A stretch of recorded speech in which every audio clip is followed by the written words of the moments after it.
세계 반도체 업계가 발칵 뒤집혔습니다. 반도체 시장의 판도를 송두리째 바꿀 사건이 터진 것입니다. 한국이 세계 최초로 321단 낸드를 양산하며 용량 늘리면 속도 떨어진다는 불문율을 깨뜨린 것입니다. 한국을 무시했던 이들을 결국 무릎을 꿇고 말았습니다. 지금부터 세계를 뒤흔든 이 충격의 서막을 열겠습니다. 감동소환소는 이제 첫 시작하는 채널이에요. 좋아요와 구독으로 응원해주시면 더욱 재밌는 이야기로 보답해드리겠습니다. 큰 힘이 됩니다. 감사합니다. 저는 미국 실리콘밸리에서 AI 데이터 센터를 총괄하는 임원 사라 밀러입니다. 샌프란시스코만이 내려다 보이는 45층 사무실에 앉아있던 저는 손끝으로 책상을 두드리며 깊은 한숨을 내쉬고 있었습니다. 창밖으로 보이는 실리콘밸리의 마천루들이 오늘따라 유독 무겁게 느껴지더군요. 모니터 화면에는 빨간색으로 표시된 수치들이 끝없이 나열되어 있었고 그 숫자들은 마치 저를 조롱하는 듯 보였습니다. CPU 사용률 97%, 메모리 부족 경고음이 하루 종일 울려댔고 데이터 처리 지연율은 벌써 허용 범위를 30%나 넘어선 상태였어요. 제가 총괄하고 있는 AI 데이터 센터의 처리량이 한계에 다다른 지 벌써 석 달째였습니다. 매일 쏟아져 들어오는 데이터의 양은 기하급수적으로 늘어나고 있었는데 현재의 메모리 시스템으로는 도저히 감당할 수 없는 상황에 이르렀더군요. 특히 새벽 시간대에 몰려드는 아시아 지역 트래픽은 우리 서버를 완전히 마비시키곤 했습니다. 사무실 문을 열고 나서는 순간 복도 저편에서 들려오는 동료들의 수군거림이 제 발걸음을 멈추게 했습니다. 데이터 센터 담당자가 바뀌어야 하는 거 아니야. 이런 문제를 몇 달째 끌고 있다니. 그런 말들이 바람을 타고 제 귀에 스며들었어요. 회의실로 향하는 복도에서 동료들과 마주칠 때마다 그들의 시선에서 무언의 압박감을 느꼈습니다. 사라 밀러, 당신이 해결해야 할 문제야. 그런 목소리가 제 귓가에 맴돌았죠. 15년간 이 업계에서 쌓아온 경험과 직감이 저에게 속삭이고 있었습니다. 차세대 메모리 기술 도입이 시급하다고 말이에요. 오후 3시 원래 경영진 회의에서 CEO가 던진 질문이 저의 가슴을 후려쳤습니다. 사라, 언제까지 이 상황이 지속될 건가요? 그의 날카로운 시선 앞에서 저는 목이 메어 제대로 답변하지 못했어요. 회의실을 나서면서 등 뒤에서 들려오는 임원들의 한숨소리가 마치 제 어깨를 짓누르는 무게처럼 느껴졌습니다. 그날 오후 전략기획팀에서 올린 시장 분석 보고서를 펼쳐보면서 저는 고개를 갸우뚱했습니다. 페이지마다 등장하는 국가별 기술력 평가에서 한국이라는 단어를 볼 때마다 미묘한 웃음이 새어나왔거든요. 물론 삼성이나 SK 같은 기업들이 메모리 분야에서 상당한 점유율을 가지고 있다는 건 누구나 아는 사실이었습니다. 하지만 진짜 혁신적인 기술은 결국 미국 실리콘밸리에서 나오는 거 아닌가요? 보고서 속 도표를 자세히 들여다보니 한국 기업들의 성장 곡선이 가파르게 상승하고 있었어요. 그런데 이상하게도 그 수치들이 제게는 그리 와닿지 않았습니다. 마치 포장지만 화려한 선물 상자를 보는 기분이랄까요? 겉으로는 번지르르해 보이지만 정작 안에 뭐가 들어있는지는 의문스러웠거든요. 커피 머신에서 에스프레소 한 잔을 내리며 김이 모락모락 올라오는 컵을 바라보던 저는 문득 대학원 시절이 떠올랐어요. MIT에서 반도체 공학을 전공할 때 존슨 교수님이 늘 강조하시던 말씀이 있었거든요. 기술력이란 하루아침에 만들어지는 게 아니라고 수십 년간의 축적된 노하우와 인프라가 뒷받침되어야 한다고 하시던 그 말씀 말이에요. 창밖으로 보이는 골든 게이트 브리지의 웅장한 실루엣을 바라보며 저는 속으로 중얼거렸습니다. 미국이 반도체 기술의 발상지인 데는 다 이유가 있을 거야. 실리콘밸리라는 이름 자체가 이 지역의 기술적 우월성을 상징하는 거 아닌가요? 그런 관점에서 보면 아시아 기업들이 아무리 열심히 따라해봤자 서구의 선진 기술을 완전히 따라잡기는 어려울 거라는 생각이 들었습니다. 오후 4시쯤 기술팀장인 마크가 제 사무실로 찾아왔어요. 그의 얼굴에는 걱정이 가득 담겨 있었습니다. 사라, 우리가 지금 검토하고 있는 차세대 메모리 옵션들 중에서 뭔가 확실한 걸 골라야 해요. 고객들의 불만이 하루가 다르게 늘어나고 있거든요. 그의 말에 저는 고개를 끄덕이며 답했습니다. 알고 있어, 마크. 하지만 성급하게 결정했다가 더 큰 문제가 생기면 어떻게 할 건데요? 특히 300단이 넘는 초고층 낸드 플래시 같은 경우는 더더욱 신중해야 한다고 생각했거든요. 단순히 층수만 높이면 되는 게 아니라 각 층 사이의 간섭 문제, 신호 전달 지연, 전력 효율성, 수명 문제 등 수많은 기술적 난제들이 기다리고 있거든요.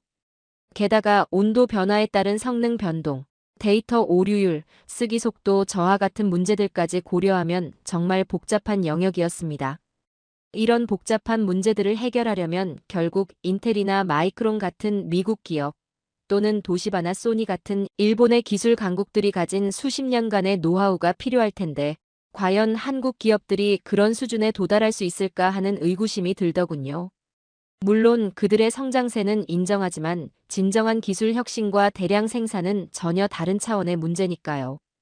저녁 6시 집으로 가는 차 안에서 블루투스로 연결된 라디오를 통해 들려온 뉴스가 제 생각을 더욱 굳혀주었습니다. 테크 전문 기자가 진행하는 아시아 반도체 기업들의 성장세에 대한 심층 분석이었는데 대부분이 기존 기술의 개선이나 대량 생산에 집중되어 있다는 내용이었거든요. 한 전문가는 이렇게 말했어요. 혁신보다는 효율성, 창조보다는 모방에 치중되어 있는 것이 아시아 기업들의 한계라고. 그 말을 들으면서 저는 고개를 끄덕일 수밖에 없었습니다. 집에 도착해서 거실 소파에 앉아 노트북을 켰을 때는 벌써 밤 9시가 넘어 있었어요. 각종 기술 블로그와 업계 리포트를 하나씩 클릭해가며 훑어보면서도 같은 생각이 계속 들었습니다. 한국 기업들의 발표 자료를 볼 때마다 화려한 수치와 그럴듯한 도표들이 가득했지만 정작 핵심적인 기술적 돌파구에 대한 구체적인 설명은 부족해 보였거든요. 특히 SK하이닉스에서 발표한 321단 낸드 플래시 관련 자료를 보면서는 씁쓸한 웃음이 나왔어요. 세계 최초라는 수식어가 붙어 있긴 했지만 실제 성능 데이터나 안정성 검증 결과는 어디에도 보이지 않았거든요. 마케팅은 잘하지만 실질적인 혁신은 글쎄 하는 생각이 자꾸만 들더군요. 결국 화려한 포장지 안에 뭐가 들어있는지가 중요한 거 아닌가요? 새벽 2시가 넘어서야 노트북을 덮으면서 저는 이미 마음속으로 방향을 정하고 있었습니다. 우리 회사의 미래가 걸리니 중요한 결정에서 검증된 기술력을 가진 파트너를 선택해야 한다는 확신이 들었거든요. 한국 기업들의 도전 정신은 인정하지만 실제로 우리가 필요로 하는 수준의 기술적 완성도를 제공할 수 있을지는 여전히 의문스러웠습니다. 그렇게 저는 편견이라는 이름의 색안경을 쓴 채로 곧 다가올 선택의 순간을 준비하고 있었던 것입니다. 그 결심을 다진 지 사흘 후, 제 사무실 앞에는 세계 각국에서 온 메모리 업체 담당자들의 명함이 쌓여 있었습니다. 마치 구원자들이 몰려든 것처럼 말이에요. 그 중에서도 유독 눈에 띄는 건 중국 반도체 컨소시엄에서 보내온 초청장이었습니다. 금박으로 장식된 고급스러운 봉투 안에는 샌프란시스코 시내 최고급 호텔에서 열리는 프라이빗 프레젠테이션 초청장이 들어있었어요. 화요일 오후 2시 팰리스 호텔 37층 VIP 룸에 들어서는 순간 저는 잠시 숨을 멈췄습니다. 통유리창 너머로 펼쳐진 샌프란시스코 베이의 전경이 한눈에 들어왔고 방 한쪽에는 홀로그램 프로젝터가 설치된 첨단 프레젠테이션 시설이 준비되어 있었거든요. 이런 규모의 투자만 봐도 그들의 진정성을 느낄 수 있었어요. 장웨이라고 소개한 중국 측 대표는 완벽한 영어 발음으로 저를 맞이했습니다. 밀러 부사장님, 오늘 귀한 시간을 내주셔서 정말 감사합니다. 우리가 준비한 혁신적인 기술을 보시면 분명 놀라실 겁니다. 그의 자신감 넘치는 목소리와 당당한 태도에서 무언가 특별한 걸 기대하게 되더군요. 프레젠테이션이 시작되자 홀로그램으로 떠오른 3차원 반도체 구조도가 제 눈앞에서 회전하기 시작했습니다. 우리는 현재 200단 QLC 낸드 플래시를 안정적으로 양산하고 있으며 수율은 92%를 넘어섰습니다. 장회의의 설명에 따르면 그들은 이미 월 10만 장 이상의 웨이퍼를 생산하고 있다고 했어요. 화면에 나타난 생산량 그래프는 가파른 상승세를 보여주고 있었고 품질 관리 데이터도 상당히 인상적이었습니다. 더욱 놀라운 건 그들의 로드맵이었어요. 6개월 내에 250단으로 확장하고 내년 말까지는 280단까지 도달하겠다는 야심찬 계획을 발표했거든요. 우리의 R&D팀은 24시간 3교대로 운영되고 있으며 세계 최고 수준의 엔지니어들을 스카우트해 왔습니다. 장회의가 보여준 연구소 사진에는 정말로 최첨단 장비들이 가득했고 연구원들의 모습도 진지해 보였어요. 가격 제한이 나왔을 때는 정말 깜짝 놀랐습니다. 경쟁사 대비 30% 저렴한 가격에 대량 주문 시 추가 할인까지 제공한다는 조건이었거든요. 게다가 기술 지원팀을 우리 데이터 센터에 상주시켜 24시간 실시간 모니터링을 제공하겠다는 파격적인 서비스까지 포함되어 있었어요. 이런 조건이라면 우리 CFO도 충분히 납득할 만하다는 생각이 들었습니다. 회의가 끝난 후 호텔 로비에서 커피를 마시며 저는 가슴이 두근거리는 걸 느꼈어요. 15년 업계 경험 중에서도 이렇게 완벽한 제안을 받아본 적이 없었거든요. 기술력도 가격도 서비스도 모든 면에서 우리가 원하는 조건을 충족시키는 듯 했습니다. 장회의는 작별 인사를 하면서 이렇게 말했어요. 밀러 부사장님, 우리는 단순히 메모리를 파는 게 아닙니다. 미래를 함께 만들어가는 파트너가 되고 싶어요. 그런데 바로 그날 저녁 기술 뉴스를 확인하던 중 흥미로운 소식을 접했습니다. SK 하이닉스에서 세계 최초로 321단 낸드 플래시 개발에 성공했다는 발표였어요. 노트북 화면을 들여다보며 저는 피식 웃음을 지었습니다. 또 시작이네. 세계 최초라는 수식어를 남발하는 건 한국 기업들의 고질적인 마케팅 수법이잖아요. 기사를 자세히 읽어보니 더욱 의구심이 들었습니다. 321단이라는 숫자는 확실히 인상적이었지만 정작 중요한 성능 지표들은 모호하게 표현되어 있었거든요. 이전 세대 대비 성능 향상이라고만 되어 있지 구체적인 수치는 어디에도 없었어요. 게다가 양산 계획도 내년 상반기로 되어 있어서 당장 우리가 필요로 하는 시점과는 맞지 않았습니다. 특히 제가 가장 우려하는 부분은 용량과 속도의 관계였어요. 반도체 업계의 기본 원리상 셀 밀도를 높이면 높일수록 데이터 접근 속도는 떨어질 수밖에 없거든요. 300단을 넘어서는 구조에서 과연 실용적인 성능을 낼 수 있을까 하는 의문이 계속 들었습니다. 아무리 한국 기업들이 기술력을 키워왔다고는 하지만 물리학의 법칙까지 뛰어넘을 수는 없는 거 아닌가요? 다음 날 오전 임원회의에서 중국 컨소시엄의 제안을 발표할 때 회의실 분위기가 확연히 달라지는 걸 느꼈습니다. CFO는 가격 경쟁력에 만족해했고 CTO는 기술 지원 조건에 긍정적인 반응을 보였어요. CEO조차 고개를 끄덕이며 말했습니다. 사라, 이번엔 정말 좋은 파트너를 찾아온 것 같네요. 언제부터 공급받을 수 있나요? 그 순간 저는 마음속으로 결정을 내렸습니다. 중국 컨소시엄과의 계약을 추진하기로 말이에요. 검증된 양산 능력, 합리적인 가격, 그리고 무엇보다 당장 공급 가능하다는 현실적인 조건들이 저의 마음을 사로잡았거든요. 반면 한국의 321단 기술은 아직 실험실 단계의 이야기일 뿐이었고 실제 상용화까지는 너무 많은 불확실성이 남아 있었습니다. 회의를 마치고 사무실로 돌아오면서 저는 속으로 중얼거렸어요. 결국 기술보다는 현실이 중요한 거야. 화려한 수치와 미래에 대한 약속보다는 지금 당장 우리 문제를 해결해 줄 수 있는 확실한 파트너가 필요한 거니까요. 그렇게 저는 중국이라는 달콤한 유혹에 한 걸음씩 빠져들고 있었던 것입니다. 중국 컨소시엄과의 계약서에 사인을 한 지 정확히 열흘이 지났을 때 드디어 첫 번째 샘플이 도착했습니다. 특수 포장재로 둘러싸인 작은 상자를 받아들면서 저는 가슴이 설레는 걸 느꼈어요. 마치 크리스마스 선물을 받은 아이 같은 기분이었거든요. 이제 몇 달간 저를 괴롭혔던 데이터 센터 문제가 드디어 해결될 수 있을 거라는 희망이 솟아올랐습니다. 기술팀 실험실로 향하는 복도를 걸으면서도 발걸음이 가벼웠어요. 마크와 그의 엔지니어들이 이미 테스트 장비를 준비해두고 기다리고 있었거든요. 사라, 정말 기대되네요. 중국 쪽에서 보내온 사양서를 보니까 꽤 인상적이던데 과연 실제 성능은 어떨지 궁금합니다. 마크의 목소리에는 설렘이 가득했고 저 역시 같은 마음이었어요. 첫 이틀간은 모든 게 완벽해 보였습니다. 초기 부팅 속도도 빨랐고 기본적인 읽기 쓰기 테스트에서도 만족스러운 결과가 나왔거든요.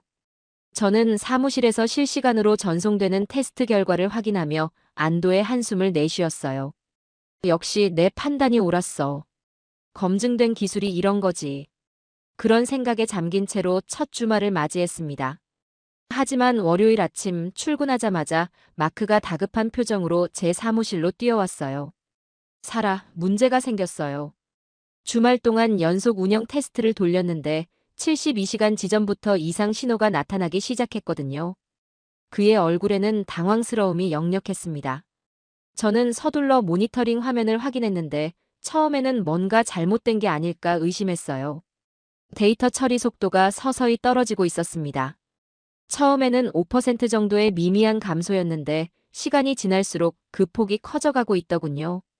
더욱 심각한 건 오류율이었어요. 초기에는 10,000분의 1 수준이던 데이터 오류가 이제는 1000분의 1을 넘어서고 있었거든요. 이런 수치라면 실제 운영 환경에서는 절대 사용할 수 없는 수준이었습니다. 수요일 오후 추가 테스트 결과가 나왔을 때 저의 불안감은 확신으로 바뀌었어요. 연속 운영 5일차에 접어들면서 성능 저하는 더욱 가속화되고 있었고 일부 셀에서는 아예 데이터 손실까지 발생하기 시작했거든요. 마크는 긴급 보고서를 들고 와서 말했습니다. 사라, 이건 단순한 초기 불안정성이 아니에요. 구조적인 문제가 있는 것 같습니다. 그 보고서를 읽는 동안 제 손이 미세하게 떨리는 걸 느꼈어요. 고밀도 셀 구조에서 발생하는 전자 간섭 현상, 반복 쓰기 과정에서의 전련층 열화, 온도 변화에 따른 임계 전압 변동까지 온갖 기술적 문제들이 복합적으로 나타나고 있었거든요. 이런 문제들은 단기간에 해결될 수 있는 게 아니었습니다. 더욱 충격적인 건 중국 측의 반응이었어요. 장회의에게 긴급 화상회의를 요청했을 때 그는 오히려 당황스러워하며 말했습니다. 그런 문제는 저희 내부 테스트에서는 전혀 발견되지 않았는데요. 아마 테스트 환경의 차이 때문일 겁니다. 곧 기술팀을 파견해서 해결해드리겠습니다. 하지만 그의 목소리에서는 자신감이 사라져 있었어요.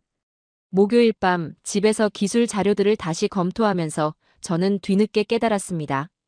중국 컨소시엄이 제시했던 그 화려한 수치들이 모두 단기간 테스트 결과였다는 사실을 말이에요.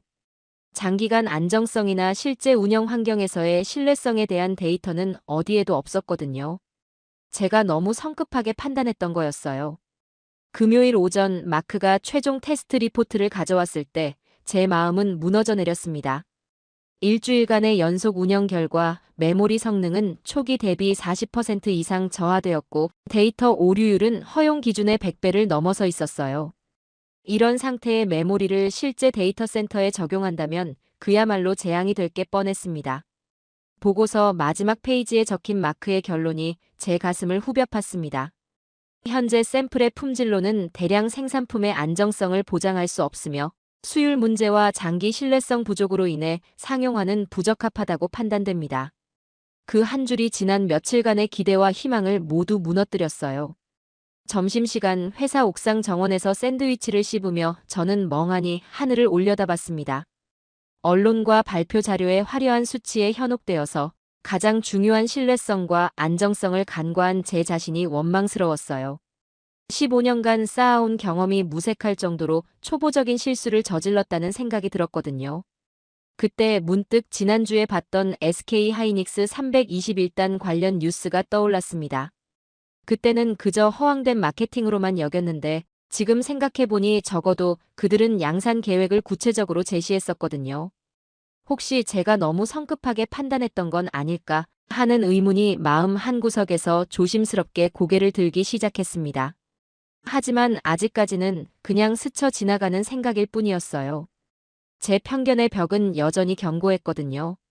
중국 메모리 참사가 일어난 지 사흘째 되던 월요일 아침, 제 이메일함에 예상치 못한 메시지 하나가 들어와 있었습니다.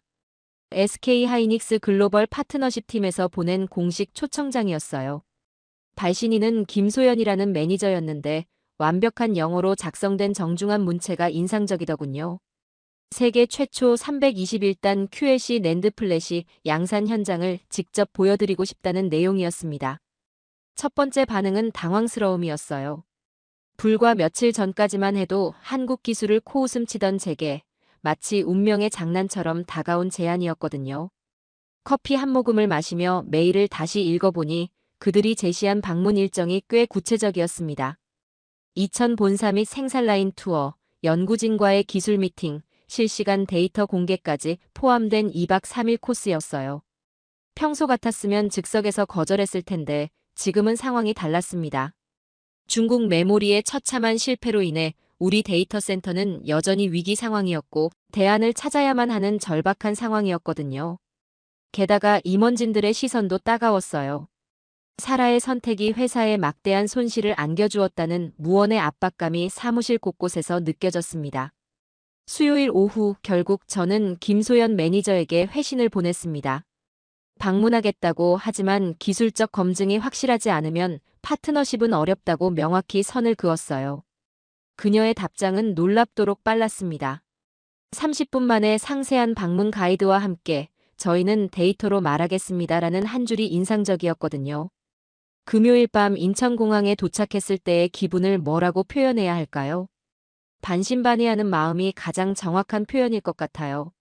15시간 비행으로 지친 몸을 이끌고 공항을 나서는데 김소연 매니저가 직접 마중 나와 있더군요.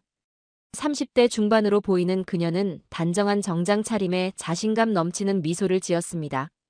밀러 부사장님, 먼 길 오시느라 고생하셨습니다. 내일 보시게 될 저희 기술에 대해 확신을 갖고 있어요. 토요일 아침 7시 호텔에서 이천으로 향하는 길에 차창으로 보이는 풍경이 제 예상과는 사뭇 달랐습니다. 깔끔하게 정리된 도로와 신도시의 모던한 건물들, 그리고 저 멀리 보이는 거대한 공장 단지까지. 이곳이 정말 아시아의 소도시가 맞나 싶을 정도로 첨단적인 모습이었어요. 김소연은 차 안에서 설명해 주었습니다. 이천에는 세계 최고 수준의 반도체 클러스터가 형성되어 있다고, 단일 지역으로는 전 세계에서 가장 많은 메모리가 생산되는 곳이라고 말이에요. SK하이닉스 본사 건물에 들어서는 순간 로비의 규모에 잠시 압도당했습니다. 높이 20m는 좋게 되어 보이는 천장에 거대한 LED 디스플레이가 설치되어 있었고 그 화면에는 전 세계 데이터 센터들이 실시간으로 연결되어 돌아가는 모습이 표시되고 있더군요. 사방 벽면에는 각종 특허증과 기술상들이 빼곡히 걸려 있었는데 그 숫자만 해도 수백 개는 되어 보였어요. 하지만 정작 클린룸에 들어섰을 때의 충격은 그와는 차원이 달랐습니다. 특수 보호복을 입고 에어샤워를 거쳐 들어간 그곳은 마치 우주정거장의 한 장면 같았어요. 천장부터 바닥까지 이어진 거대한 생산 라인이 끝없이 펼쳐져 있었고 수십 대의 정밀 장비들이 완벽한 동조를 이루며 움직이고 있었거든요. 기계음 하나 들리지 않는 고요함 속에서 오직 LED 표시등들만이 규칙적으로 깜빡이며 생산 상황을 알려주고 있었습니다. 더욱 놀라운 건 그 규모였어요. 제가 지금까지 견학해본 어떤 시설보다도 크고 체계적이었거든요. 미국이나 유럽의 최첨단 팹에서도 보지 못했던 수준의 자동화 시스템이 곳곳에서 작동하고 있었고 로봇들이 웨이퍼를 옮기는 모습은 정말로 미래 영화의 한 장면 같았어요. 김소연의 설명에 따르면 이 클린룸 하나만으로도 월 8만 장의 웨이퍼를 처리할 수 있다고 했습니다. 연구원들의 모습도 인상적이었어요. 각자의 위치에서 모니터를 들여다보며 묵묵히 작업에 집중하는 그들의 표정에서는 진지함과 집중력이 느껴졌거든요. 마치 거대한 오케스트라의 연주자들처럼 각자의 역할을 완벽히 이해하고 조화를 이루어가고 있다는 인상을 받았어요. 특히 한 연구원이 현미경을 들여다보며 웨이퍼 상태를 점검하는 모습에서는 장인 정신이라고 할 만한 것을 느낄 수 있었습니다. 점심시간 구내식당에서 김소연과 마주 앉아 식사를 하면서 저는 솔직한 감정을 털어놓았어요. 생각보다 훨씬 인상적입니다. 하지만 시설이 좋다고 해서 제품 품질이 보장되는 건 아니잖아요. 김소연은 미소를 지으며 대답했습니다. 물론입니다. 그래서 오후에 실제 데이터를 공개해드릴 예정이에요. 저희는 숫자로 증명하는 걸 좋아하거든요. 오후 투어에서는 품질 관리실을 방문했는데 그곳에서 본 테스트 장비들의 규모가 또 한 번 저를 놀라게 했습니다. 온도, 습도, 진동, 전자기 간섭까지 모든 환경 변수를 통제하면서 장기간 신뢰성을 검증하는 시설이었거든요. 벽면에 걸린 품질 인증서들을 보니 ISO는 물론이고 각국의 까다로운 안전 기준들을 모두 통과한 것들이었어요. 하지만 여전히 제 마음 한구석에는 의구심이 남아 있었습니다. 겉모습만 번지르르한 거 아닐까? 결국 진짜 중요한 건 데이터잖아요. 중국 컨소시엄도 시설은 훌륭했거든. 문제는 실제 성능이었다고. 그런 생각을 하며 하루 일정을 마무리했을 때 김소연이 내일의 하이라이트에 대해 귀띔해 주었어요. 내일 오전에는 321단 라인에서 실시간으로 생산되는 데이터를 직접 확인하실 수 있을 겁니다. 과연 저희 기술이 어느 정도인지 판단해 보세요. 한국에서의 둘째 날 아침, 호텔 조식을 마치고 SK 하이닉스로 향하던 중이었습니다. 차창 밖으로 스쳐 지나가는 이천의 풍경을 바라보며 오늘 드디어 321단 기술의 실체를 확인하게 될 거라는 기대감에 가슴이 두근거렸어요. 김소연은 운전대를 잡은 채 말했습니다. 오늘은 저희 연구진이 직접 실시간 생산 데이터를 공개할 예정이에요. 아마 놀라실 거예요. 그런데 SK 하이닉스 본사 건물에 도착하자마자 제 휴대폰이 요란하게 울리기 시작했더군요. 미국 시간으로는 새벽 4시였는데 이런 시간에 전화가 온다는 건 뭔가 심각한 문제가 생겼다는 의미였어요. 발신자를 확인해 보니 마크 기술팀장이었습니다. 저는 김소연에게 잠깐만 기다려달라고 양해를 구하고 전화를 받았습니다. 마크의 목소리는 평소와 완전히 달랐어요. 떨림과 당황스러움이 고스란히 전해졌거든요. 사라, 지금 어디에 있어도 즉시 본사로 돌아와야 해요. 중국산 메모리를 장착한 서버들에서 대규모 장애가 발생했습니다. 그의 말에 저는 순간 다리에 힘이 빠지는 걸 느꼈어요. 뭐라고 대규모 장애라니. 도대체 무슨 일이 벌어진 거예요? 마크의 설명은 충격적이었습니다. 지난 주말부터 시작된 중국산 메모리의 성능 저하가 이제는 완전한 시스템 마비 수준에 이르렀다는 것이었어요. 데이터 센터 전체 서버 중 70%가 응답하지 않는 상태고 나머지 30%도 언제 다운될지 모르는 상황이라고 했습니다. 더욱 심각한 건 고객 데이터의 손실까지 발생하고 있다는 점이었어요. 전화 너머로 들려오는 마크의 목소리는 점점 더 절망적으로 변해갔습니다. 사라, 이건 단순한 기술적 문제가 아니에요. 우리 회사의 신뢰도 자체가 바닥에 떨어질 상황입니다. 벌써 세계 대형 고객사에서 계약 해지를 통보해왔고 손해배상 요구도 들어오기 시작했어요. CEO가 화가 나서 난리예요. 그 말을 들으면서 저는 무릎이 꺾일 것만 같았습니다. 전화를 끊은 후 김소연을 바라봤을 때 그녀의 얼굴에는 걱정이 가득했어요. 무슨 일이신가요? 안색이 많이 안 좋아 보이시는데. 저는 떨리는 목소리로 상황을 설명했습니다. 미안해요. 본사에 심각한 문제가 생겨서 일정을 단축해야 할 것 같아요. 김소연은 고개를 끄덕이며 말했습니다. 충분히 이해해요. 하지만 321단 데이터만이라도 빨리 보시고 가시면 어떨까요? 10분이면 충분합니다. 클린룸으로 향하는 엘리베이터 안에서도 제 휴대폰은 계속 울렸어요. CFO, CTO, 심지어 CEO까지 회사의 모든 임원들이 저에게 연락을 취하고 있었거든요. 각자의 목소리에는 분노와 실망이 뒤섞여 있었어요. 사라의 잘못된 선택 때문에 회사가 위기에 빠졌다는 무언의 비난이 전화 너머로 전해져 왔습니다. 연구실에 도착했을 때 이준호 박사라고 소개된 50대 중반의 수석 연구원이 저를 맞이했습니다. 그의 차분한 표정과 달리 저는 마음이 급해서 제대로 집중할 수가 없었어요. 박사님, 죄송하지만 시간이 별로 없어서요. 핵심적인 데이터만 빨리 보여주실 수 있을까요? 이준호 박사는 이해한다는 듯 고개를 끄덕였습니다. 벽면에 거대한 모니터에 실시간 생산 데이터가 나타났을 때 저는 잠시 숨을 멈췄습니다. 321단 QLC 낸드의 수율이 88.5%로 표시되어 있었고 웨이퍼 맵은 대부분 초록색으로 빛나고 있었거든요. 하지만 제 머릿속은 온통 미국 본사의 위기 상황으로 가득했어요. 지금 이 순간에도 우리 데이터 센터는 마비되어 있고 고객들의 불만이 쏟아지고 있다는 생각에 집중할 수가 없었습니다. 이준호 박사가 설명을 계속했습니다. 저희 321단 기술의 핵심은 플레인 구조의 혁신입니다. 기존 4개 플레인을 6개로 확장해서 병렬 처리 능력을 높였거든요. 그 결과 용량은 늘었지만 속도는 오히려 12% 향상되었어요.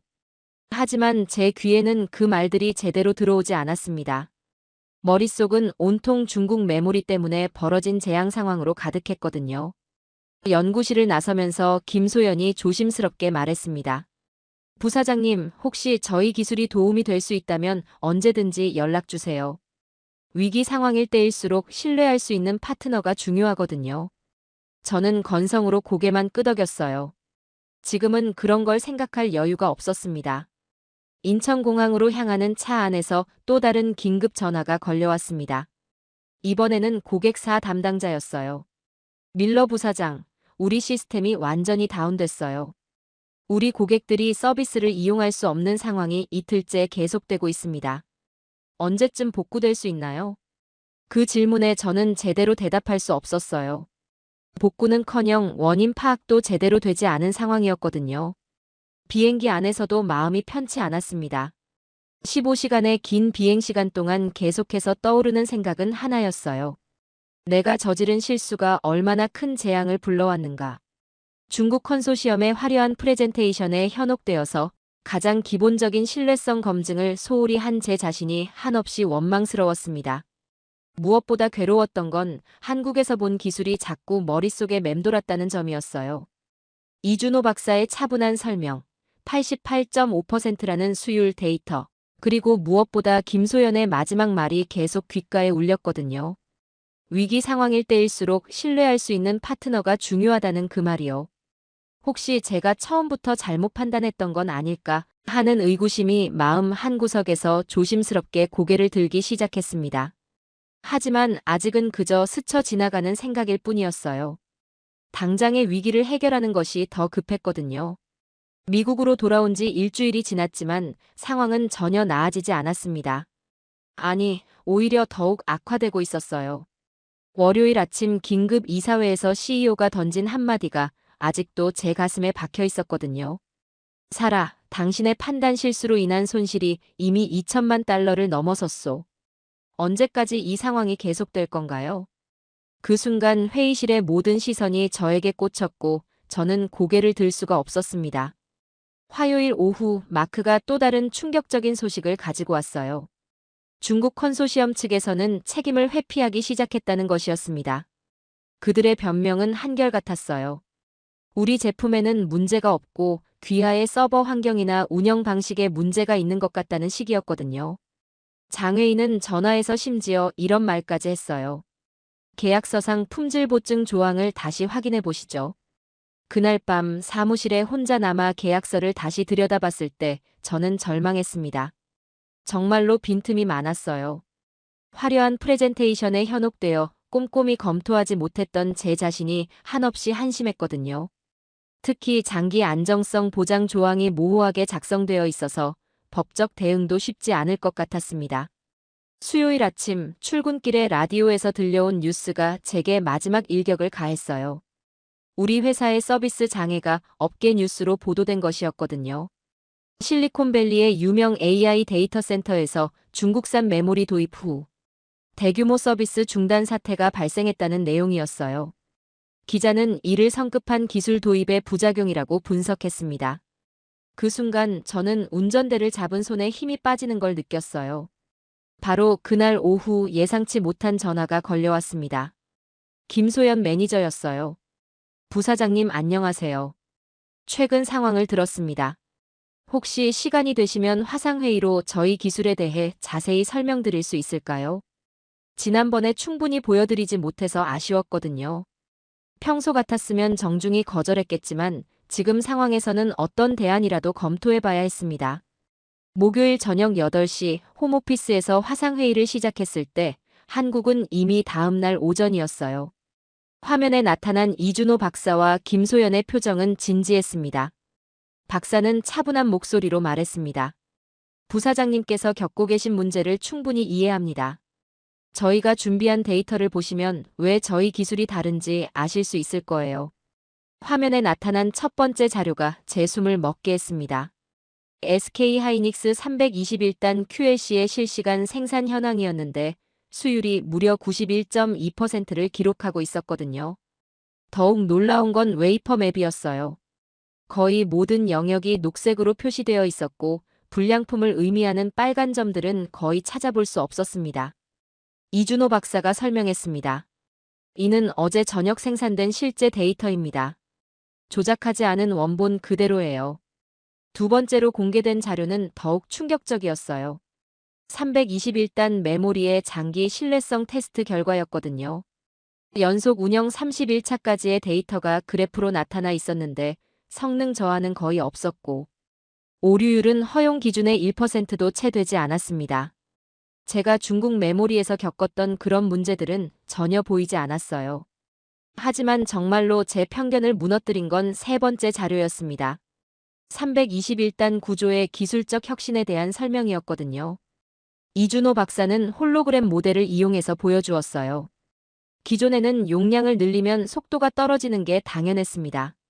하지만 저희는 플레인 구조를 4개에서 6개로 확장해서 병렬 처리를 강화했어요.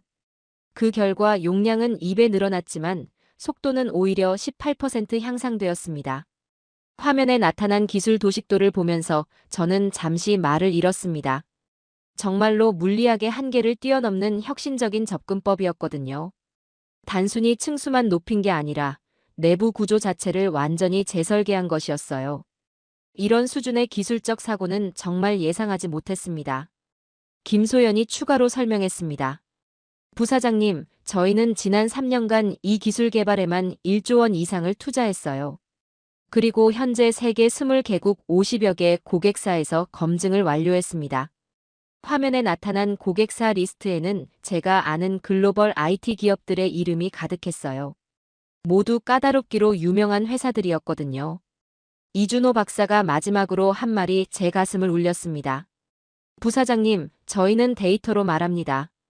마케팅이나 홍보가 아니라 실제 수치와 성능으로 증명하는 걸 좋아해요.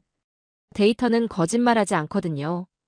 그 말을 들으면서 저는 무언가 가슴 깊은 곳에서 뜨거운 감정이 올라오는 걸 느꼈습니다. 화상회의가 끝난 후 저는 한동안 모니터를 멍하니 바라보고 있었어요. 지난 몇 주간 제가 얼마나 잘못 생각하고 있었는지 깨닫게 되었거든요. 한국 기업들에 대한 편견 때문에 정말 뛰어난 기술을 놓치고 있었던 것이었습니다. 321단이라는 숫자가 단순한 마케팅 수사가 아니라 진짜 혁신의 결과였다는 걸 이제서야 알게 된 거예요. 그날 밤 잠자리에 들기 전 아버지에게 전화를 걸었습니다. 은퇴한 엔지니어인 아버지는 제 상황을 들은 후 조용히 말씀하셨어요. 사라야, 데이터를 보는 것과 해석하는 것은 다른 거란다. 때로는 우리의 선입견이 진실을 가리기도 하지. 아버지의 그 말이 마치 제 마음속을 꿰뚫어보는 듯 했습니다. 그 순간 저는 깨달았습니다. 제가 지금까지 데이터를 제대로 보지 못했다는 걸 말이에요. 중국 컨소시엄의 화려한 포장에는 현혹되면서도 한국의 실질적인 성과는 편견으로 인해 제대로 평가하지 못했던 거예요. 진정한 혁신은 국적에 있는 게 아니라 데이터에 있다는 걸 그제서야 이해할 수 있었습니다. 아버지와의 통화를 끝낸 그날 밤, 저는 거의 잠을 이루지 못했습니다. 머릿속에서는 지난 몇 주간의 모든 상황들이 파노라마처럼 스쳐 지나갔어요. 중국 컨소시엄의 화려한 프레젠테이션, 참혹한 메모리 실패, 그리고 오늘 본 SK 하이닉스의 압도적인 데이터까지. 새벽 4시가 되어서야 간신히 잠들 수 있었지만 6시에는 벌써 눈이 떠져 있더군요. 금요일 아침 일찍 출근해서 가장 먼저 한 일은 어제 화상회의 내용을 정리하는 것이었습니다. 91.2% 수율, 30일 장기 테스트 완벽 통과, 6개 플레인 병렬 처리 구조까지. 하나하나 다시 검토해보니 이 모든 게 우리가 그토록 찾던 해답이었어요. 그런데 제가 편견 때문에 이런 기술을 외면하고 있었다니 정말 어리석었다는 생각이 들었습니다. 오전 9시 마크에게 긴급 미팅을 요청했어요. 그의 사무실로 들어가면서 저는 가슴이 두근거렸습니다. 마크, 우리가 놓치고 있는 중요한 기술이 있어요. SK 하이닉스의 321단 기술 말입니다. 마크는 의아한 표정을 지었어요. 사라, 지금 무슨 소리예요? 우리 회사가 중국 메모리 때문에 난리인데 또 다른 아시아 기업을 검토하자는 거예요. 하지만 제가 어제 봤던 데이터들을 하나씩 설명하기 시작하자 마크의 표정이 서서히 바뀌기 시작했어요. 특히 6개 플레인 병렬 처리 구조에 대한 설명을 들었을 때는 눈을 크게 뜨며 말했습니다. 잠깐, 그게 정말이라면 용량과 속도를 동시에 높일 수 있다는 얘기잖아요. 그건 정말 혁신적인 접근이네요. 저는 고개를 끄덕이며 답했습니다. 바로 그거예요, 마크. 우리가 그동안 불가능하다고 생각했던 일을 해낸 거예요. 점심시간 혼자 구내식당에서 샐러드를 먹으면서 저는 지난 몇 개월을 돌아봤어요. 처음부터 한국 기술에 대한 선입견이 얼마나 뿌리 깊게 박혀 있었는지 깨달았거든요. 세계 최초 321단이라는 발표를 들었을 때도 그저 과장된 마케팅으로만 여겼잖아요. 하지만 실제로는 정말 세계 최초의 혁신이었던 거예요. 오후 2시 CEO에게 긴급 보고를 요청했습니다. 회의실에 들어갈 때 제 손에는 밤새 작성한 20페이지 분량의 긴급 분석 보고서가 들려 있었어요. CEO는 피곤한 표정으로 말했습니다. 사라, 또 무슨 일이요? 지금 상황도 충분히 복잡한데. 저는 심호흡을 하고 말했어요. 사장님, 우리 문제의 해결책을 찾았습니다. 보고서를 펼쳐 보이면서 저는 차근차근 설명했습니다. 먼저 중국산 메모리의 치명적 결함들을 정리했어요. 장기 안정성 부재, 고온에서의 성능 급락, 반복 사용 시 오류율 폭증까지. 반면 미국과 일본의 주요 업체들은 여전히 200단대에 머물러 있어서 우리가 필요로 하는 용량 요구 사항을 충족시킬 수 없다고 분석했습니다. 그리고 SK하이닉스 321단 기술에 대한 상세한 분석을 제시했어요. 세계 최고층 구조로 용량은 확보하면서도 혁신적인 플레인 설계로 속도까지 향상시킨 점. 91% 이상의 높은 수율과 30일 연속 운영에서도 성능 저하 없는 안정성까지. CEO는 보고서를 넘기면서 중얼거렸습니다. 정말 이런 성능이 가능한 거요. 제가 마지막으로 강조한 건 시간이었어요. 사장님, 지금 우리에게는 시간이 없습니다. 다른 업체들이 300단 기술을 완성하려면 최소 2년은 더 걸릴 거예요. 하지만 SK하이닉스는 이미 양산 단계에 들어갔습니다. 내년 상반기부터 공급받을 수 있다고 했거든요. CEO는 잠시 생각하더니 말했습니다. 그럼 즉시 검증 작업을 시작하시오. 그날 저녁 김소연에게 화상회의를 요청했을 때 제 목소리에는 확신이 담겨 있었어요. 소연 씨, 정식으로 기술 검증을 시작하고 싶습니다. 샘플을 보내주실 수 있나요? 김소연은 밝은 목소리로 대답했습니다. 물론입니다. 내일 오전에 바로 발송하겠어요.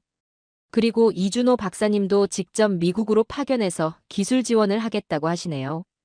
토요일 오전 집에서 아버지와 함께 아침을 먹으면서 저는 솔직한 심정을 털어놓았어요.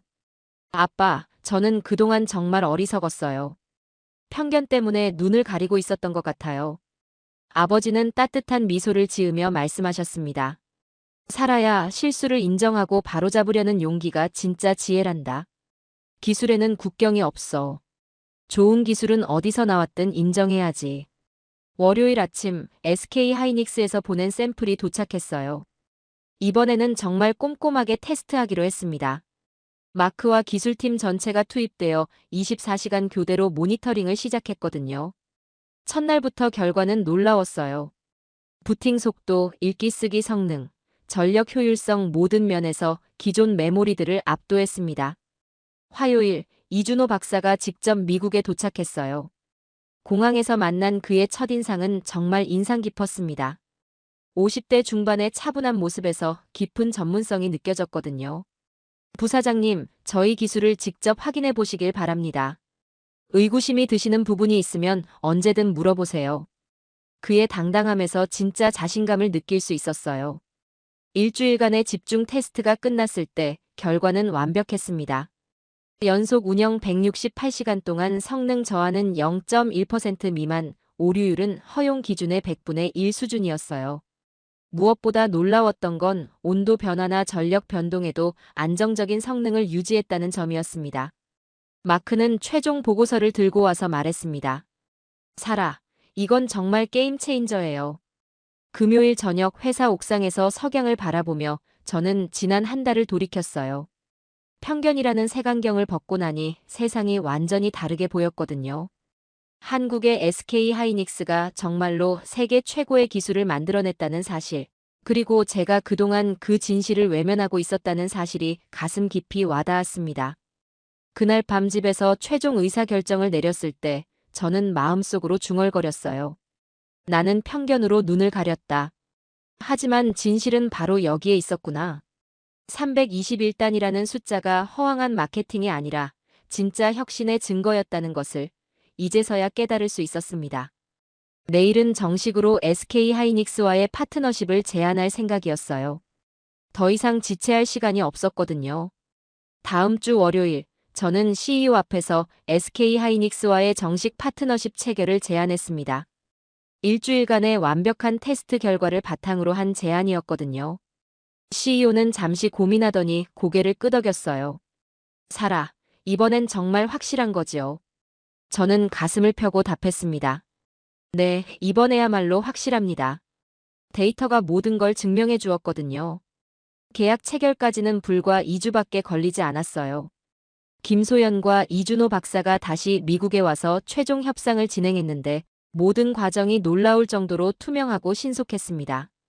특히 인상적이었던 건 그들이 제시한 품질 보증 조건이었어요. 12개월간 성능 보장은 물론이고 문제 발생 시 24시간 내 해결 약속까지 포함되어 있었거든요. 3월 둘째 주 드디어 SK하이닉스 321단 메모리가 우리 데이터 센터에 설치되기 시작했습니다. 설치 과정을 지켜보면서 제 가슴은 두근거렸어요. 과연 이번에는 정말 괜찮을까 하는 마지막 불안감이 남아 있었거든요. 하지만 시스템이 가동되기 시작하자 모든 우려는 말끔히 사라졌습니다. 첫날부터 성능은 기대를 뛰어넘었어요. 데이터 처리 속도는 기존 대비 40% 향상되었고 무엇보다 안정성이 완벽했습니다. 72시간, 일주일, 2주일이 지나도 성능 저하는 전혀 없었거든요. 마크는 매일 아침 모니터링 결과를 가져오며 감탄을 금치 못했어요. 사라, 이건 정말 놀라워요. 이런 안정성은 처음 봅니다. 한 달이 지났을 때 놀라운 일이 벌어졌습니다. 그동안 우리를 떠났던 고객들이 하나둘씩 돌아오기 시작한 거예요. 서비스 품질이 이전보다 훨씬 좋아졌다는 소문이 퍼진 것 같았어요. 특히 AI 데이터 처리 능력이 대폭 향상되면서 새로운 고객들까지 몰려들기 시작했습니다. CFO는 분기 실적 회의에서 말했어요. 사라의 선택 덕분에 회사가 위기에서 완전히 벗어났을 뿐만 아니라 오히려 더 성장할 수 있게 됐소. 5월 말 워싱턴에서 열리는 글로벌 반도체 전략회의에 연사로 초청받았다는 소식을 들었을 때 저는 깜짝 놀랐어요. 미국 반도체 협회에서 주최하는 이 회의에는 전 세계 주요 기업의 CEO와